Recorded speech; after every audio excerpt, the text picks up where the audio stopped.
여러분, 성경에서 말하는 가장 귀한 복이 무엇일까요? 여러 가지가 있겠지만 바로 임마누엘, 하나님이 함께 하신다입니다. 왜냐하면 누구라도 하나님이 함께 하시는 사람이라면 모든 문제가 해결되기 때문입니다. 마태복음은 예수님이 우리와 함께 하신다는 선언으로 시작하고 또 그렇게 마무리됩니다. 마태복음 1장 23절 말씀에 보라, 처녀가 잉태하여 아들을 낳을 것이요 그의 이름은 임마누엘이라 하리라 하셨으니 이를 번역한즉 하나님이 우리와 함께 계시다 함이라. 아멘. 그리고 마태복음 마지막 28장 20절에는요 내가 너희에게 분부한 모든 것을 가르쳐 지키게 하라.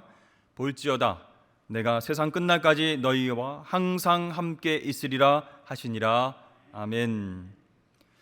여러분, 왕이신 하나님, 온 우주를 다스리시는 그 주님께서 나와 함께 하시는 것이 얼마나 큰 복입니까?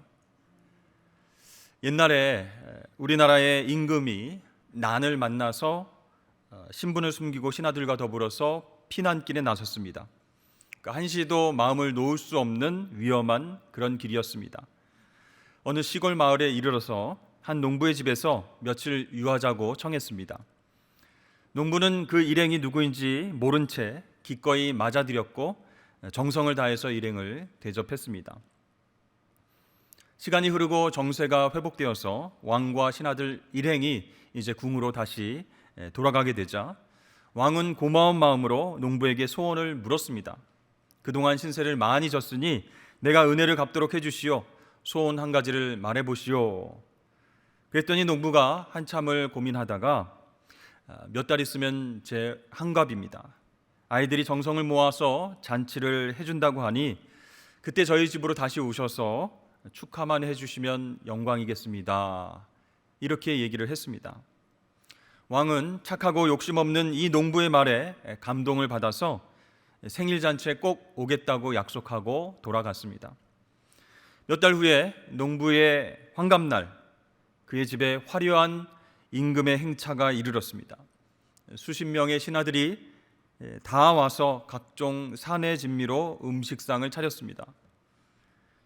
이 임금은 농부에게 농사지을 넓은 땅과 소와 돼지, 각종 짐승들도 선물로 하사했습니다. 여러분, 그 환갑잔치가 어떠했는지 짐작이나 가시겠습니까? 이 농부는 하루아침에 유명인사가 되었습니다. 오늘 말로 셀럽이 되었습니다. 큰 부자가 되었습니다. 농부의 집 옆에는 임금이 직접 다녀갔다라고 하는 기념비도 세워졌습니다. 여러분, 이 이야기에서 농부가 임금에게 어떤 소원을 말했는지가 중요합니다. 무엇이었죠? 소박하지만 자신의 생일날 함께 해달라, 그것이었습니다. 농부는 처음에 그 나그네가 누구인지 몰랐지만 나중에야 이 나라를 다스리는 왕, 임금인 것을 알게 되었죠. 그래서 그 임금과 함께한 시간이 너무나 크고 영광스러운 복이었다라는 것을 나중에 깨닫게 되었습니다. 그렇습니다. 우리 인생에 있어서 가장 큰 복은 하나님, 왕 되신 하나님께서 우리와 함께하심, 임마누엘인 줄로 믿습니다. 그럼 여러분, 하나님은 어떤 방식으로 우리와 함께하실까요? 첫째, 성육신으로 이 땅에 오셔서 우리와 함께 하셨습니다. 하나님은요, 인간이 어떤 환경에서 어떤 마음을 가지고 살아가나, 죄악의 상태는 어떠한가, 이러한 호기심으로 사람이 되어서 우리에게 오신 것이 결코 아닙니다. 하나님의 아들이 인간이 되어서 이 땅에 태어나신 이유는 오직 한 가지입니다. 바로 우리 죄의 문제를 해결하시기 위함이었습니다. 죄가 없으신 하나님의 아들이 이 땅으로 내려오셔서 모든 일에 우리와 똑같이 시험을 받으시게 되었습니다. 한번 생각해 보십시오. 영원하신 분, 전능하신 분이 시간과 공간의 제약이 있는 이 땅에 오셔서 우리와 함께 하셨습니다. 그리고 인간의 희노애락을 직접 경험하시고 우리를 불쌍히 여겨 주셨습니다. 마침내 십자가 위에서 죄의 문제를 해결하시기 위해 죽으시고 부활하셨습니다. 그러므로 왕이신 하나님, 전능하신 하나님이 가장 힘이 없는 아기로 태어나신 이 성육신 사건은 이해할 수 없는 하나님의 사랑인 줄로 믿습니다. 내가 너와 함께 하겠다라는 그 약속을 이루시는 하나님의 의지였던 것이죠. 그래서 우리는 이 땅에 오신 메시아를 향해서 기쁘다, 구주 오셨네, 만백성 맞으라, 이렇게 기쁨과 감사로 찬양할 수밖에 없다는 것이죠. 여러분, 거룩하신 하나님이 죄인인 우리와 영원히 함께 하시기 위해서는 우리 죄의 문제가 해결되어야만 합니다. 거룩과 죄는 함께 있을 수 없기 때문이죠. 그래서 하나님은 독생자를 이 땅에 인간으로 보내시고 십자가에서 죽으심으로 죄를 사해 주셨습니다. 그래서 하나님과 우리가 함께하는 길이 열리게 되었던 것입니다. 여러분, 얼마나 감사하고 기쁜 일입니까? 이렇게 하나님은 성육신 하셔서 이 땅에 오심으로 말미암아 우리와 함께 하셨다라는 것입니다. 두 번째, 하나님은 어떤 방식으로 우리와 함께 하십니까?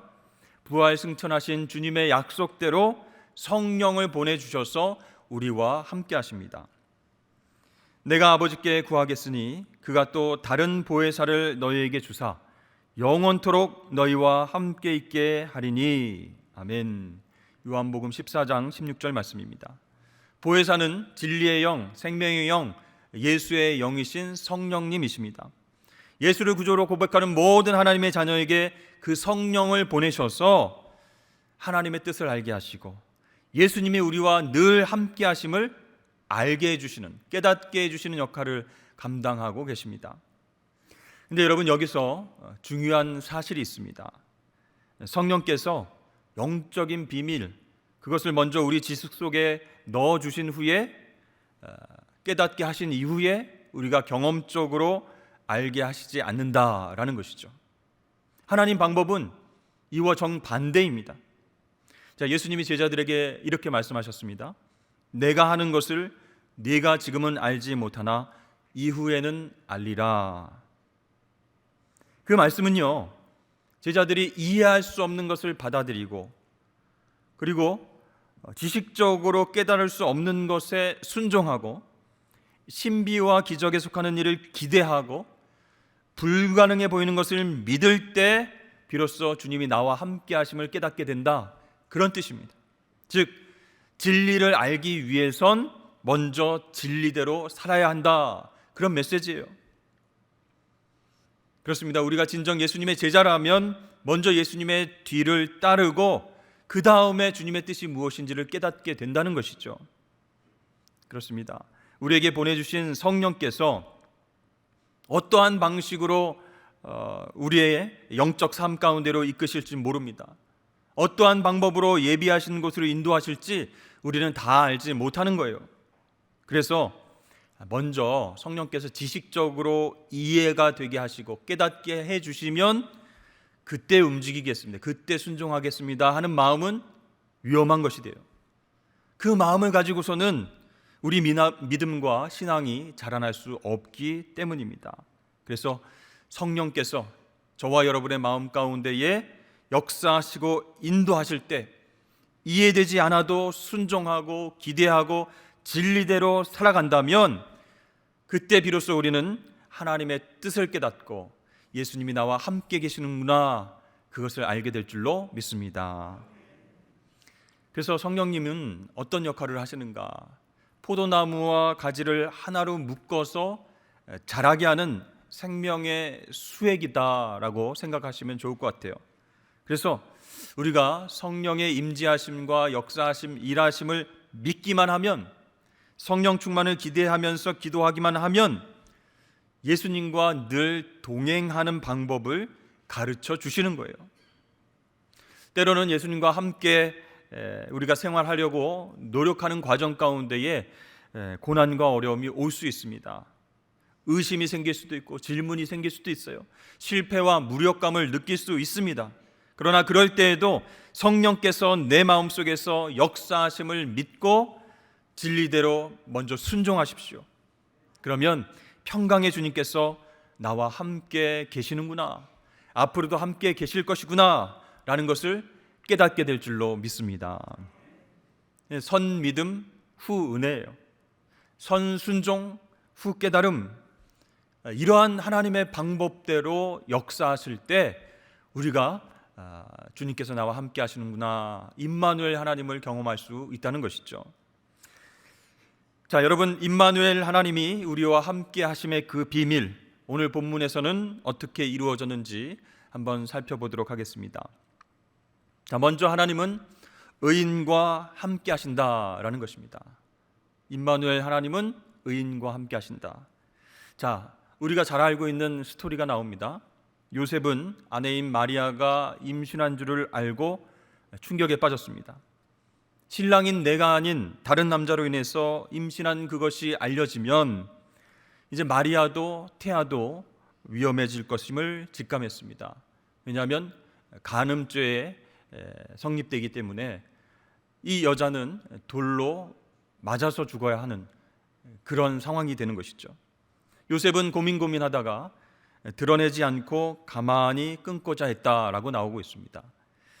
여러분, 이 요셉의 행동 어떻게 보십니까? 과연 올바른 행동이었을까요?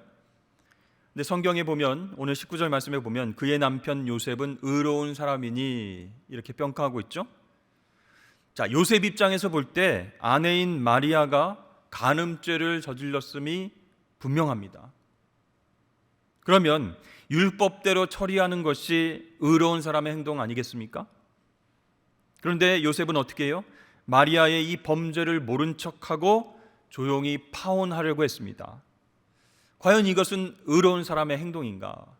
왜 성경은 요셉을 의롭다라고 이야기하고 있는가? 그때 당시 유대인들의 어떤 상황과 형편을 따라서 보면 율법을 지켜야 의로운 사람인데 간음죄를 저지른 여인을 덮어주고 파혼하려고 하는 것은 의로운 사람의 행동이 아니라는 것이죠. 여러분, 오늘 마태복음에서 이 이야기를 우리에게 주신 이유가 무엇일까요? 여기에서 진정한 의로움이 무엇인지 하나님께서는 우리에게 메시지를 주고 계십니다. 자, 의로움은요, 단순히 율법을 기계적으로 준수하는 것이 아니라 하나님의 사랑과 섬김을 실천하는 것이다 라는 것을 알려주고 있습니다. 자, 요셉은 간음죄를 저지른 이 마리아와의 결혼을 파하면서 한 여인과 태중의 아이를 죽음으로부터 구하려고 했습니다. 이러한 요셉의 행동을 보고 성경은 의롭다라고 표현했습니다. 하나님께서 의롭게 보신 거예요. 여러분, 예수님은 율법을 잘 지키는 바리새인과 사두개인들 왜 책망하고 그들 앞에서 화를 내셨습니까? 바로 예수님께서 생각하시는 그 의로움은 한 영혼을 긍휼히 여기고 섬기고 사랑하는 것이었기 때문이었습니다.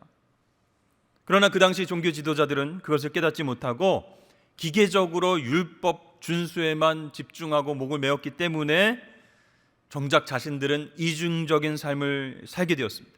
신앙과 삶이 일치되지 못한 삶을 살아가고 있었습니다. 그래서 주님께서는 그들을 향하여서 회칠한 무덤이다, 독사의 자식들이다, 이렇게 책망하셨던 것입니다. 요셉은 율법에 의하면 간음죄로 마땅히 심판해야 되지만 마리아와 태중의 아이를 보호하려고 하는 긍휼의 마음으로 조용히 끊고자 했습니다. 그 의로운 요셉과 하나님이 함께 하셨다라는 것이죠. 요셉의 꿈에 천사가 나타나서 자초지종을 설명합니다. 마리아는 간음죄를 저지른 것이 아니다, 성령으로 잉태한 것이니 마리아 데려오기를 무서워하지 말라. 그녀가 아들을 낳을 것인데 이름을 예수라 하라. 그분은 자기 백성을 죄에서 구원하실 분이다. 이렇게 말해줍니다. 요셉의 오해를 천사가 풀어주었습니다. 여러분, 만약에 요셉이 율법을 적용해서 마리아를 간음죄로 고발했다면 어떻게 되었을까요? 성육신의 기적은 없었을 것입니다. 하나님께서 당시 유대인들과 종교 지도자들처럼 율법을 세미하게 적용하셨다면 그 누구도 하나님의 심판을 피할 수 없다는 것이에요. 그런데 요셉은 어떻게 했습니까? 율법의 근본 정신, 하나님 사랑과 이웃 사랑을 실천하는 의로운 사람이었기 때문에 그를 통해서 임마누엘의 역사가 이 땅 가운데에 이루어지게 된 줄로 믿습니다. 그러므로 사랑하는 성도 여러분, 비난과 폭로와 혐오와 편가르기가 일상이 된 요즘 세상 속에서 의로움을 지켜나가시는 저와 여러분 되시길 축복합니다. 하나님의 긍휼을 먼저 이해하고 먼저 이웃을 사랑하는 그런 실천이 생기게 되는 저와 여러분 되실 수 있기를 바랍니다. 그런 의로운 사람과 하나님이 함께 하신다라는 메시지를 주시는 거예요. 두 번째, 하나님의 약속을 붙잡는 사람과 함께 하셨습니다. 천사는 요셉을 어떻게 부르고 있죠? 다윗의 자손 요셉아, 이렇게 부르고 있습니다. 그 말은 이 요셉이 왕의 후손이다라는 뜻이에요. 구약 성경을 통해서 메시아는 다윗의 자손으로 오신다는 사실을 모든 유대인들은 다 알고 있었습니다. 그런데 천사가 나타나서 갑자기 요셉에게 말합니다. 요셉, 너는 다윗의 자손이니 너의 가정을 통해서 메시아가 태어나실 것이다. 정말 충격적인, 떨리고 두려운 그런 선포입니다. 그런데 이성적으로 생각해 보면요, 사실 다윗 왕조는 사라진 지 오래되었어요. 끊겼어요. 명맥이 끊겼어요. 지금 유대인들은 뭐 하고 있습니까? 로마 제국의 지배를 받으며 살아가고 있는 실정입니다. 그런데 천사가 나타나서 족보를 쭉 따지면서 당신이 다윗의 자손이니 당신을 통해서 메시아가 태어날 것이다, 이렇게 말하는 것이 무슨 의미가 있겠습니까? 그저 로마 속국에서 몫으로 살아가는 그 요셉에게 도대체 지금 천사가 무슨 의도로 이런 말을 하고 있는 것인가? 엄청 부담되는 거예요. 두렵고 떨리는 거예요. 이게 정말 사실인가? 아니면 그냥 환상이 지나지 않는가? 굉장히 혼란스러웠을 것입니다. 천사가 계속해서 말합니다. 이 모든 일이 된 것은 주께서 선지자로 하신 말씀을 이루려 하심이니 이르시되. 선지자 누구죠? 구약시대의 이사야 선지자입니다. 이사야 7장 14절을 말씀해 보면, 그러므로 주께서 친히 징조를 너에게 주실 것이라. 보라, 처녀가 잉태하여 아들을 낳을 것이요 그의 이름을 임마누엘이라 하리라. 아멘. 선지자로 하신 말씀을 이루려 한다. 그 선지자는 구약시대 이사야 선지자의 예언이라는 거예요. 그러니까 천사가 나타나서 다윗의 자손 너 요셉아, 너를 통해서, 네 가정을 통해서 메시아가 오실 것이다 하는 얘기는 해프닝이 아니라는 거예요. 구약 성경대로, 이사야 선지자의 예언대로 지금 말씀이 성취되는 그런 순간이다라고 이야기를 해주는 것입니다. 여러분, 하나님은요, 저와 여러분을 향한 구체적인 계획이 있으십니다. 그런데 우리가 자꾸 의심해요. 설마 나한테 이런 사명을 주셨겠어? 내가 이런 큰 일들을 감당할 수 있겠어? 이렇게 의심합니다. 우리가 믿음으로 반응하지 못하고 의심하고 회피하려고 하면 하나님의 위대한 역사는 내가 아닌 다른 사람, 다른 통로를 통해서 이루어지게 되는 것이죠. 여러분, 하나님께 쓰임받는 것이 부담스러우십니까? 나를 부르시고 여러 가지 힘든 일을 맡기실까 봐 여러분 부담스러우십니까? 또 선교지로 가라, 오지로 가서 평생을 거기서 복음을 전하고 살아라, 이렇게 말씀하실까 봐 여러분 두려우십니까? 지금 코로나 상황이고 여건과 환경도 안 좋은데 무슨 주의 일을 하겠습니까? 예배만 잘 드리면 되지요. 혹시 여러분 이렇게 생각하십니까? 그러나 사랑하는 성도 여러분, 하나님은 오늘 본문 말씀을 통해서 완전히 사라진 것 같은 다윗 왕조를 다시 세우시는 기적을 일으키신 줄로 믿습니다. 평강의 왕 아기 예수의 탄생을 통해서 하나님의 역사가 끊어진 것이 아니라 지금 새롭게 시작하고 있다라는 것을 요셉과 마리아 가정을 통해서 보여주고 계십니다. 그러므로 여러분, 하나님 그분의 약속의 말씀을 붙잡으십시오. 하나님을 신뢰하십시오. 그러면 그분이 다 하십니다. 나를 통해서 하나님이 위대한 일들을 이뤄가실 줄로 믿습니다. 세 번째로, 하나님은 어떤 사람들과 함께 하시는가? 바로 순종하는 자와 함께 하신다라는 것이죠. 요셉은 천사의 지시를 받고 그대로 따르고 있습니다. 사실 이것은 상식적으로도 율법적으로도 어긋나는 행위처럼 보입니다. 말도 안 되는 얘기죠. 또한 너무나 위험한 모험일 수가 있습니다. 그러나 요셉은 하나님께 또 하나님 말씀에 순종하기로 결정했습니다. 여러분, 주위에 순종 잘하시는 분들 보면 어떤 생각이 드세요? 아유, 사람이 못 배워서 그냥 네, 아멘, 아멘 이렇게 순종해. 판단 능력이 없고 생각이 깊이가 없는 것 같아. 여러분, 그래서 순종합니까? 그게 아니라는 거예요. 이성적으로는, 내 지혜로는 이해하기 어렵지만, 율법적으로 보면 위험하지만, 내가 아니라 하나님께서 나를 통해서 역사하실 것을 믿기 때문에 겸손하게 따르고 순종하게 되는 것입니다. 오히려 막 자아가 세고 고집이 센 사람이요, 강한 사람이 하나님 말씀에 순종하지 못하는 것이죠.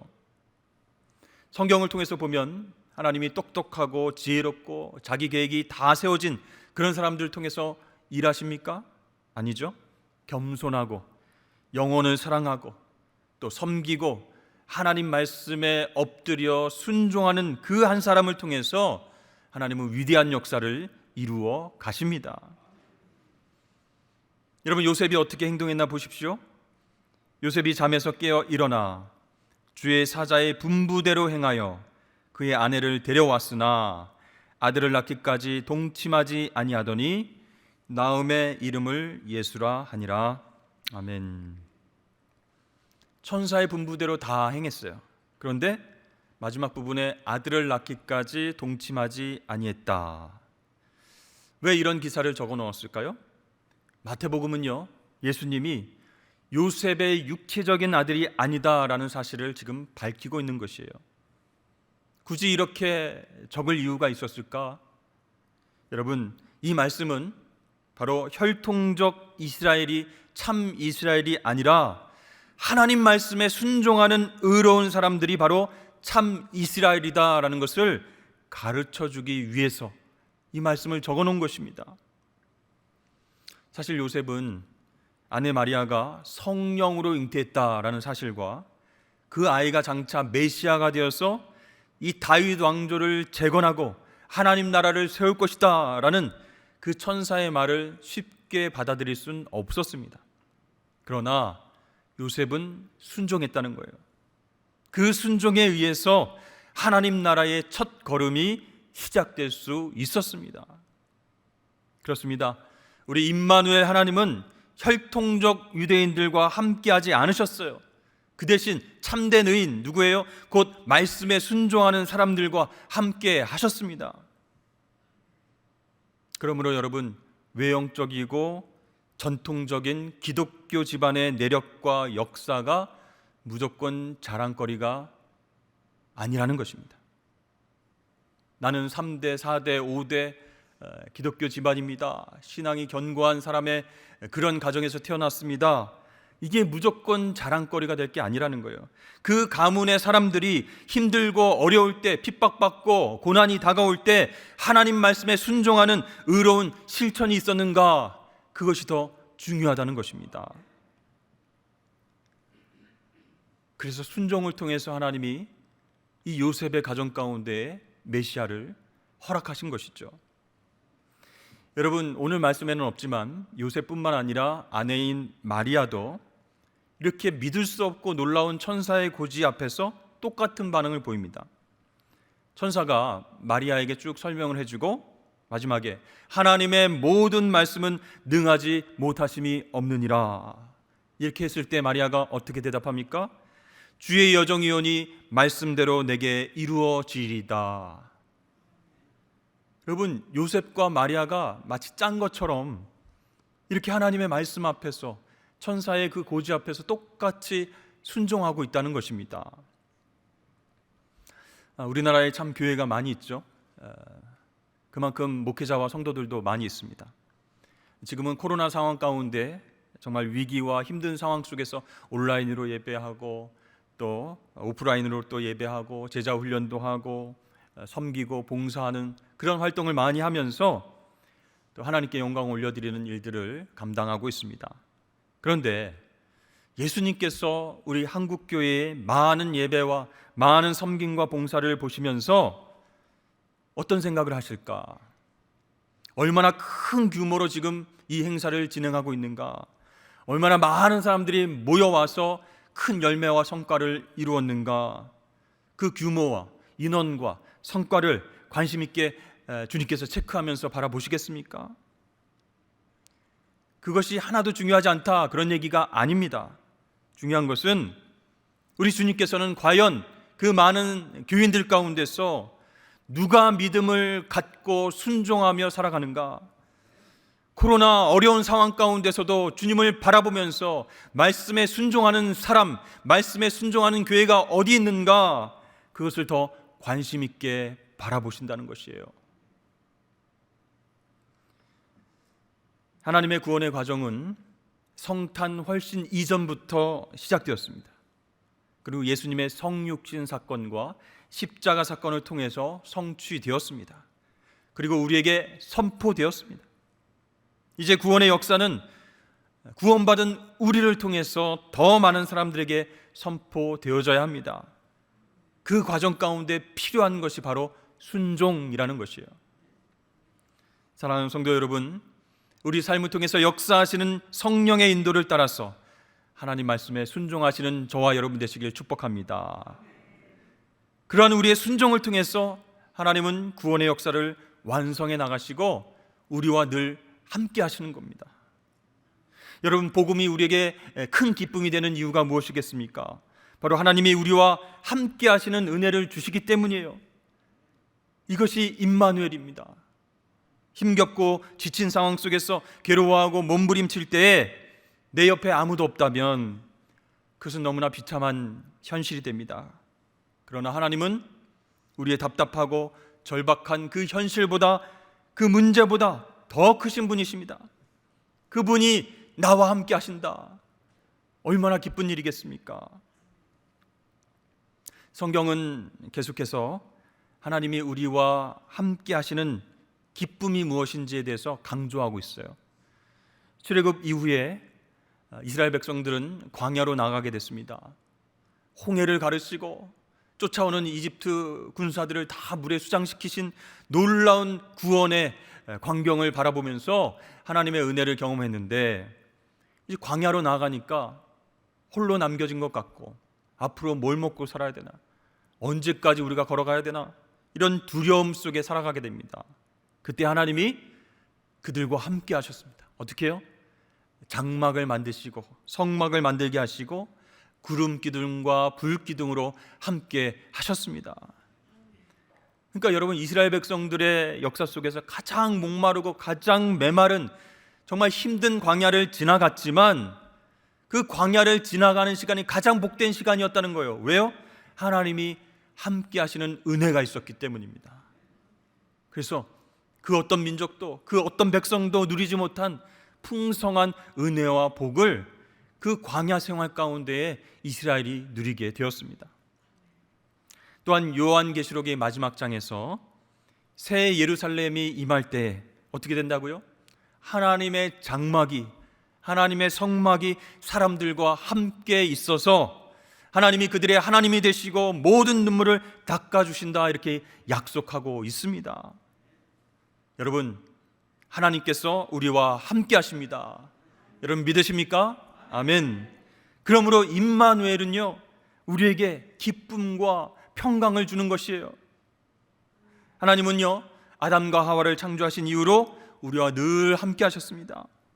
이 죄의 문제를 나몰라라 하지 않으시고 해결하시기 위해서 아기 예수를 이 땅에 보내실 때도, 십자가 위에서 고통 가운데 있으실 때도, 부활 후에 성령을 보내주실 때도, 그리고 다시 재림하실 그날까지 우리 주님 영원히 우리와 함께 하심을 믿으시길 바랍니다.